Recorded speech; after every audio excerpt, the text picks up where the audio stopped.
नमस्कार दोस्तों। स्वागत है आपका एक बार फिर से मेरे exam channel learn to grow में, जैसे हम डेली डिस्कस करते हैं वेरियस वैकेंसी के बारे में गाइस। तो आज मैं लेके आया हूँ आपके लिए इंडियन नेवी कोस्ट गार्ड की जो वैकेंसी है मिनिस्ट्री ऑफ डिफेंस के तहत। तो चलिए गाइस, बिना विलंब शुभारंभ करते हैं आज की वीडियो सीरीज का। तो फर्स्ट ऑफ ऑल अब मैं आपको बता दूँ जो हम वैकेंसी के बारे में बात करने वाले हैं वो है assistant commandant general duty technical engineering and electrical and electronics for 2026 batch. ठीक है। एप्लीकेशन जो है आपकी एक्सेप्ट होगी वो ऑनलाइन होगी, ऑफलाइन नहीं है।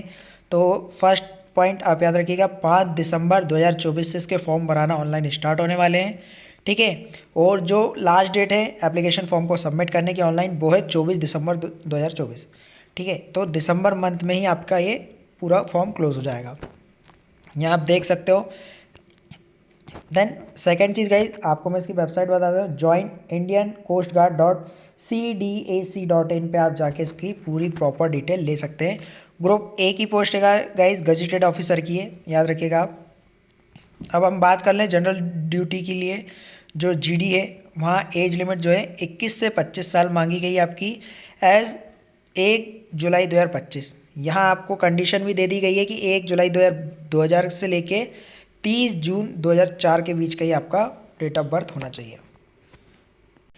और यहाँ पे हम बात कर लें जो क्वालिफिकेशन आपसे मांगी गई है, should have hold a degree recognise university से, यानी आपके पास डिग्री होनी चाहिए। तो आप यहाँ पे अप्लाई कर सकते हैं। 10वीं 12वीं आपके पास होना चाहिए, 12वीं आपके पास फिजिक्स और मैथमेटिक्स आपका कंपलसरी है। ठीक है, वही कैंडिडेट यहाँ पे अप्लाई कर सकते हैं, या आपका डिग्री में फिजिक्स और मैथमेटिक्स होना चाहिए। देन हम सेकेंड चीज़ की बात कर लें, टेक्निकल जो ट्रेड है वो यहाँ पे क्या क्या मांगा गया है। मैकेनिकल के स्टूडेंट, इलेक्ट्रिकल और इलेक्ट्रॉनिक्स के स्टूडेंट, जिन लोगों का डेट ऑफ बर्थ यहाँ मैंने फर्स्ट में बताया था 2000 से लेकर 2004 के बीच में जन्म होना चाहिए, वो यहाँ पे अप्लाई कर सकते हैं 21 से 25 साल। अब हम यहाँ बात कर लें तो जो इंजीनियरिंग डिग्री है रिकॉग्नाइज बोर्ड से, नेवल आर्किटेक्चर या मैकेनिकल या मरीन ऑटोमोटिव या मेट्रोनॉनिक या industrial and production and metrology of design of aeronautic या एरोस्पेस, ये होना चाहिए। ये आपके पास इंस्टीट्यूट का इंजीनियरिंग का जो डिप्लोमा रहता है वो आपके पास यहाँ पे होना चाहिए।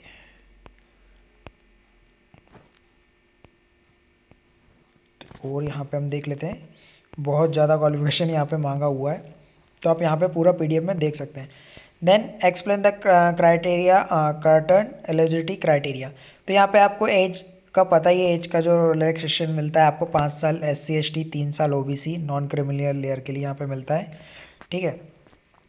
अब सबसे बड़ी चीज़ जो गई जो पॉइंट 4 में दिया हुआ है, टोटल वैकेंसी की बात कर लें हम तो 140 पोस्ट पे यहाँ पे वैकेंसी निकाली गई है।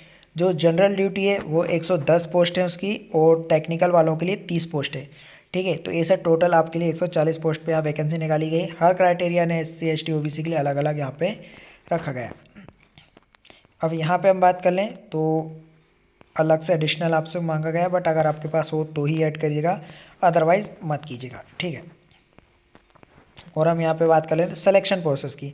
सिलेक्शन प्रोसेस जो है आपका मेरिट होगा, but base of performance of candidate various stage, 1 से 5 स्टेज तक आपका एग्जामिनेशन होने वाला है गाइस। आपको हर स्टेज में आपको क्वालिफाई करना पड़ेगा, कंपलसरी है आपका क्वालिफाई। ठीक है। उसके बाद आपकी फाइनल स्टेज बनेगी, तब आपका सिलेक्शन होने वाला है। तो बात करें हम फर्स्ट स्टेज की, तो जो आपका coast guard common admission test होता है वो 100 क्वेश्चन का आपका होने वाला है, मल्टीपल चॉइस फिलिंग आपका रहने वाला है। ठीक है।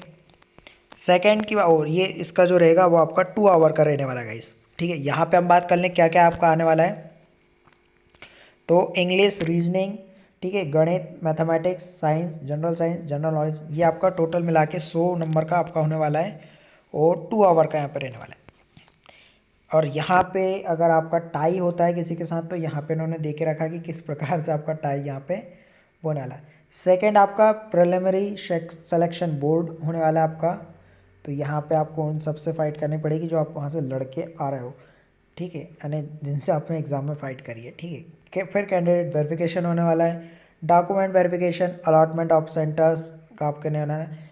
थर्ड स्टेज में आपका फाइनल सिलेक्शन बोर्ड होने वाला है। ठीक है। यहाँ पे आपका इंटरव्यू होगा, ग्रुप टास्क होगा, ग्रुप डिस्कशन होने वाला।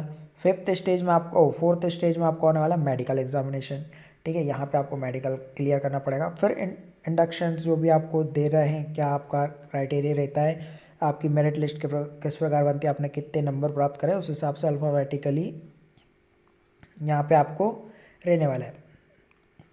देन 7वां पॉइंट है रिजल्ट डिक्लेरेशन का। तो आपका सारे उसका काउंट करके आपकी फाइनल लिस्ट बना के यहाँ पे डिक्लेयर करा जाएगा आपका मेरिट लिस्ट के अकॉर्डिंग नाम। ठीक है, तो यहाँ तक आपका सिलेक्शन प्रोसेस था। देन हाउ टू अप्लाई, तो आप सभी को पता, मैंने आपको बता ही दिया है। आप जाइए गूगल पे, टाइप कीजिएगा join Indian coast guard .cdac.in, आप जाइएगा, फॉर्म आपके मिल जाएगा। फॉर्म को लॉगिन कीजिएगा, डिटेल आपकी पूरी फिलअप कीजिएगा। सबसे पहले आपका खुद का रजिस्ट्रेशन कीजिएगा, देन उसके बाद आपकी अदर डिटेल भरिएगा। यहाँ पे आपको क्राइटेरिया दे के ही रखा है, तो ये आपको वापस बताने की ज़रूरत नहीं guys. Document upload in application, आप सभी को पता है कि किस जो आपसे डॉक्यूमेंट मांगा गया है उसको क्लियरली स्कैन कीजिएगा, देन उसके बाद ही उसको अपलोड कीजिएगा। ओल्ड डॉक्यूमेंट को स्कैन मत कीजिएगा, करंट डॉक्यूमेंट को ही स्कैन करके अपलोड कीजिएगा। और जो बैकग्राउंड में आप जो फ़ोटो लगाते हैं वो प्लीज़ वाइट बैकग्राउंड की ही लगाइएगा, अदरवाइज़ आपका फॉर्म रिजेक्ट हो सकता है। ठीक है, प्रॉपर फोटो को अपलोड कीजिएगा। यहाँ पे लिखा है live image capture during registration, यहाँ पे आने आपकी लाइव फ़ोटो अपलोड होने वाली गई, जैसे एसएससी के फॉर्म में होता है तो आपकी लाइव फ़ोटो रहती है, तो इसमें भी इंडियन गार्ड में भी इस बार लाइव फ़ोटो का है। स्कैन सिग्नेचर आपके अपलोड होने वाले हैं, लेफ्ट एंड राइट थंब आपका अपलोड होने वाला है। डेट ऑफ बर्थ यानी 10वीं की आपकी मार्कशीट कंपलसरी है। आइडेंटिटी प्रूफ में आधार कार्ड या वोटर कार्ड या पैन कार्ड आपका या ड्राइविंग लाइसेंस लगने वाला है। और अगर आप एक्स सर्विसमैन हो या अदर कोई अगर आपके पास है तो आप यहाँ पे गवर्नमेंट सर्विस का जो सर्टिफिकेट है वो भी यहाँ पे लगा सकते हैं। ठीक है, विजिलेंस सर्टिफिकेट अगर आपके पास हो तो जो गवर्नमेंट एम्प्लॉयज़ रहते हैं उनके लिए रहता है। और आपका मूल निवासी जाति प्रमाण पत्र या जो आप बोलते हैं आपको SC ST में जो एज में छूट चाहिए रहती है उसके लिए आपको आपका जाति प्रमाण पत्र यहाँ पर लगाना पड़ेगा।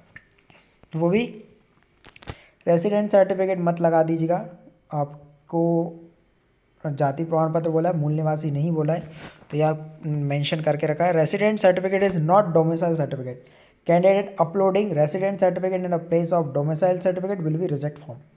ठीक है, तो गाइज याद रखिएगा आपको कितने तरीके से भरना है। यहाँ मैंने आपको बता ही दिया जो चीज़ आपको अपलोड करनी है। ठीक है, और अदर यहाँ पे कुछ नहीं है, आप सभी को पता है कि आपको फॉर्म को किस प्रकार भरना है। थर्ड चीज़ गाइज जो सबसे मेन है, एग्ज़ाम फीस की हम बात कर लें तो 300 रुपीज़ ओनली यहाँ पे फीस को रखा गया है। और all candidate accepted SC ST candidate are the exam attended are required fees of 300 rupees. ठीक है, ये फीस नॉन रिफंडेबल है गाइज, तो केयरफुली गाइज फॉर्म को फिलअप करते टाइम और एग्ज़ाम फीस को पेमेंट कर। अनसक्सेसफुल पेमेंट होती है, आप पेमेंट बिल्कुल मत कीजिएगा, थोड़ा वेट कर लीजिएगा, देन उसको आपको या तो रिफंड आ जाएगा या फिर आपका फॉर्म सक्सेसफुल हो जाएगा, बट मल्टी टाइम आप इसको पेमेंट मत कीजिएगा। ट्रैवल एक्सपीरियंस स्टेज 1 स्टेज 2 यहाँ पे आप सभी को आपको मिलने वाला है, जो भी एग्ज़ाम का रहने वाला है क्राइटेरिया आपका। तो गाइज़ प्लीज़ फॉर्म को पूरा पढ़िएगा, देन उसके बाद ही फॉर्म को फिलअप कीजिएगा, क्योंकि ये इंडियन नेवी की बात इंडियन जॉइंट नेवी की बात है। ठीक है, एग्ज़ाम सिटी की बात कर लें तो आपको 30 किलोमीटर के क्राइटेरिया में ही आपका सेंटर मिलने वाला है, तो डोंट वरी गाइज। और देन अदर आपको कोई जानकारी चाहिए हो तो यहाँ पे इन्होंने इनका नंबर दे के रखा है, टेलीफोन नंबर भी है, तो आप यहाँ पे इनको कांटेक्ट कर सकते हैं। देन सबसे बड़ी चीज़ गाइज जो आपका एग्ज़ाम होने वाला है, फर्स्ट स्टेज आपका फरवरी 25 में होगा, सेकंड मार्च में होगा, थर्ड आपका अप्रैल से अक्टूबर के बीच में होगा, फोर्थ आपका मई से नवंबर के बीच में होगा। ठीक है, और लास्ट जो है वो आपका दिसंबर 25 में होगा, यानी 1 साल तक लंबा चलने वाला प्रोसेस है असिस्टेंट कमांडेंट का। ठीक है गाइज, तो ध्यान रखिएगा आप। स्टेज 1 का आपका एडमिट कार्ड पूरा आपको आपकी प्रोफाइल पे मिल जाएगा, जहाँ से आप एग्ज़ाम फॉर्म भरेंगे गाइज, सब आपको वहीं मिलने वाला है। तो जो भी आप डॉक्यूमेंट यहाँ पे अपलोड करने वाले हैं वो प्लीज़ ध्यानपूर्वक अपलोड कीजिएगा। यहाँ पे आपको बता के रखा, टाटू वाटू आप नॉट परमिट अलाउ है यहाँ पे, याद रखिएगा। मेरिट लिस्ट भी यहाँ पे आप देख ही सकते हैं। तो गाइज़ आई होप सो मैं आपको पूरी जानकारी दे पाया हूँगा, आप समझ पाए होंगे। अदर आपको कोई जानकारी चाहिए तो आप join Indian navy coast guard .cdac.in पर आप जाके सर्च कर सकते हैं, इन्होंने यहाँ पे वेबसाइट लिख के रखी है, तो आप यहाँ पे जाके इनसे अदर जानकारी ले सकते हैं। यहाँ पे पे स्केल की बात कर लें तो जनरल यहाँ पे पे स्केल लिख के रखा है, यानी ऑलमोस्ट 56,000 से आपका स्टार्ट होने वाला है, और वो भी कहाँ तक जाएगा, 2,25,000 तक।